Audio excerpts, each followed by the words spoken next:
Hi అండి అందరికీ ఎలా ఉన్నారు? ఈరోజు మనం మన ఛానల్లో సూపర్ ఈజీగా ఇంట్లోనే స్ట్రీట్ స్టైల్ నూడిల్స్ ఎలా చేయాలో చూడబోతున్నాం. దానికోసం ఫస్ట్ పెనంలో ఆయిల్, జింజర్, గార్లిక్ వేసుకొని అవి ఫ్రై అయిన తర్వాత ఆనియన్స్ వేసుకోండి. అవి కూడా కొంచెం పింక్ కలర్లోకి టర్న్ అయిన తర్వాత మీకు నచ్చిన vegetables like capsicum, cabbage, beans ఇంకా క్యారెట్ని కొంచెం ఇట్లా సన్నగా కట్ చేసుకొని యాడ్ చేసుకోండి.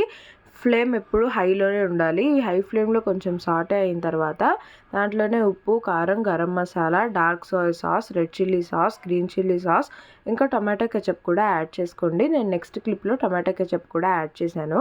ఈ సాసెస్ అన్నీ కొంచెం వెజిటేబుల్స్కి పట్టి ఫ్రై అయిన తర్వాత, అంటే మీరు ఎక్కువ ఫ్రై చేయాల్సిన అవసరం కూడా లేదనమాట. మీరు ముందే బాయిల్ చేసి పెట్టుకున్న నూడిల్స్ని యాడ్ చేసుకోండి. నూడిల్స్ ఎలా బాయిల్ చేసుకోవాలో తెలిసిందే కదా. వేడి నీళ్ళల్లో ఉప్పు ఇంకా ఆయిల్ యాడ్ చేసుకొని నూడిల్స్ ప్యాక్ మీద ఎంతసేపు బాయిల్ చేయాలి అని ఉంటే అంతసేపు బాయిల్ చేసి తీసేసుకోండి. ఇప్పుడు ఈ నూడిల్స్ అంతా బాగా వెజిటబుల్స్లో కలిసేలా కలిపి వేడి పట్టేంత వరకు పొయ్యి మీద ఉంచి దించేస్తే ఎంతో tasty street style noodles ready.